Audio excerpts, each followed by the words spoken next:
ఆనాటి మత న్యాయస్థానం క్రైస్తవుల మీద తప్పుడు నేరములను ఆరోపించి అనేకులను హింసించి చిత్రవదలు చేసి హతసాక్షులను గావించిన సందర్భములను గూర్చి మరెన్నో గాథలను గురించి ఇప్పుడు మనము తెలుసుకుందాం.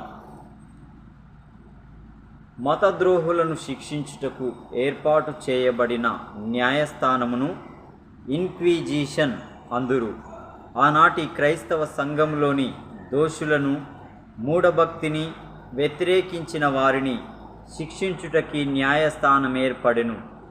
బిషప్ల చేత సంఘ సంబంధమైన సభ్యులతో ఈ న్యాయస్థానము పరిపాలింపబడెను. ప్రతి మత న్యాయస్థానంలో సుమారు 20 మంది అధికారులు నియమించబడిరి.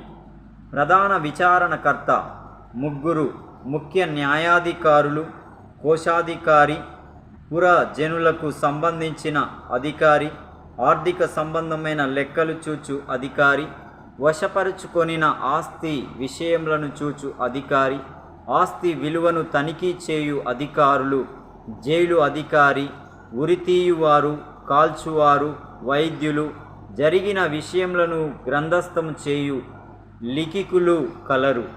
మతద్రోహులని అనుమానించబడిన వారిని నేరారోపణలతో సంబంధము లేకుండా వారిని న్యాయమూర్తులు చాలా కఠినముగా శిక్షించెను. వారి వయస్సు, ఆడ మగ, జాతి తేడా లేకుండా ఉన్నత కుటుంబీకులైనను ఏ విధమైన దయాదాక్షిణ్యములు చూపలేదు. వారి ఉన్నత ఉద్యోగము, సాంఘిక స్థితి, శారీరక లేక మానసిక స్థితిగతులు కూడా లెక్క చేయలేదు. మత సిద్ధాంతములను, వారి అధికారమును ధిక్కరించిన వారి ఎడల, ముఖ్యముగా ఒకప్పుడు రోమన్ క్యాథలిక్లయుండి ఇప్పుడు ప్రొటెస్టెంట్లైన వారిని అతి దారుణంగా హింసించిరి. ఇన్క్విజిషన్ ముందు వాదన ద్వారా రక్షించుకొను పద్ధతి లేదు. నేరము మోపబడిన చాలును, ధనము ఎంత ఎక్కువ ఉంటే అంత అపాయము. కొన్నిసార్లు మతద్రోహి అనే కాదుగాని అధిక ధనవంతులని కూడా కొందరిని ఉరితీసిరి. అనేకసార్లు వారి భూములు, గృహములు, అధికారములు లాగివేయబడెను. నిజ క్రైస్తవులను మతద్రోహులుగా చిత్రించి వారిని వివిధ రీతులుగా వేధించి వారు తాము నేరము చేసినట్లు ఒప్పుకొను పరిస్థితులను కల్పించి హింసించుటకు వారికి తెలిసిన ప్రతి పద్ధతిని అవలంబించిరి. కొన్నిసార్లు హింసించుటకు క్రొత్త పద్ధతులను ఊహించి అమలు చేసిరి.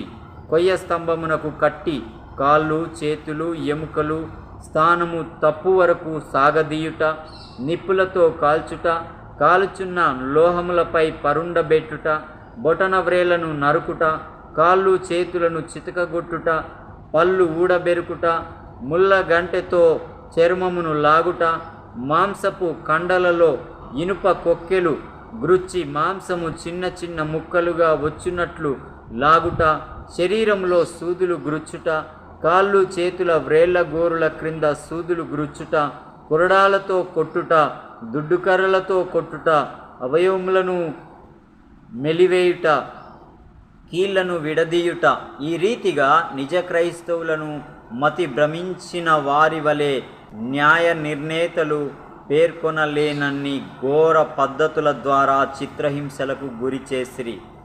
ఇన్క్విజిషన్ తీర్పులను ముగించిన తరువాత ఉరితీయు స్థలములో పవిత్రమైన కార్యక్రమము జరుగును. అది సెర్మో జెనరాలిస్, సాధారణ ప్రసంగము అని తెలియబడినది. స్పెయిన్లో దానిని ఆటో డి పే, విశ్వాస కార్యము అందురు. దానికి ప్రాంతీయ అధికారులు, మతాధికారులు, ఉరితీయుటకును కోరువారందరూ, మతద్రోహులకు శత్రువులైన మిత్రులైన అందరూ హాజరవుదురు. నేరస్తులుగా తీర్పు తీర్చబడిన మతద్రోహులు వారి మతద్రోహమును ఒప్పుకొని తమ విశ్వాసమును పరిత్యజించినచో వారి శిక్షలు రద్దు చేయబడును. అనగా తీవ్రంగా శిక్షించుటకు బదులు ఖైదులో ఉంచుట, సంఘ అవసరములకు వారి ఆస్తిని, వస్తువులను వశపరచుకొనుట చేసెదరు. ఒకవేళ నేరస్తులు తమ విశ్వాసములో పట్టుదలగా ఉన్నచో వారిని శపించి అందరూ చూచుచుండగా కాల్చి చంపుటకు హంతకులకు అప్పగించెదరు. ఎవరునూ మతద్రోహమునకు పాల్పడకుండా వారిని చాలా క్రూరముగా చంపెడివారు. అయితే హతసాక్షుల ధైర్యమును, వారి హింసలలో, అగ్ని జ్వాలలలో దేవుడు వారికి అనుగ్రహించిన కృపను చూచినప్పుడు క్రీస్తునందు నిజ విశ్వాసమున్నవారు మరింత బలపడిరి. ప్రపంచంలోనున్న మత న్యాయస్థానములన్నిటిలో స్పెయిన్లోని మత న్యాయస్థానము చాలా పట్టుదలగాను తీవ్రముగాను పనిచేసెను. అపవిత్రులుగా ఉండి పవిత్రులమని చెప్పుకొను వారికి హద్దులు లేని అధికారములు ఇచ్చినప్పుడు వారి ఆగడాలకు అంతు ఉండదు, అదుపు ఉండదు అనేది మనము సామాన్యంగా ఎరుగుదుము. ప్రభు అయిన యేసుక్రీస్తు నిమిత్తము లోకములో ఊహించని విధమైన హింసలకు, మరణాలకు, చిత్రవధకు, వేదనలకు గురి చేసి వారిని చంపినను వారి విశ్వాసం అధికమగునట్లుగా రాబో తరాలకు పురికొల్పుగా వారు ప్రాణాలు పెట్టి ప్రభు రాజ్యంలో ఉండుటకు ఎంతోమంది వీరులు, వీర వనితలు దేవుని రాజ్యంలోనికి వెళ్ళి ఉండగా మనము కూడా దేవుని కొరకు త్యాగపూరితమైన, విశ్వాసభరితమైన, ప్రేమతో కూడిన ప్రతి విధమైన వాక్యానికి కృతజ్ఞత కలిగి బ్రతికి ఆయన మెప్పు నొందదగిన వారముగా జీవిద్దాం.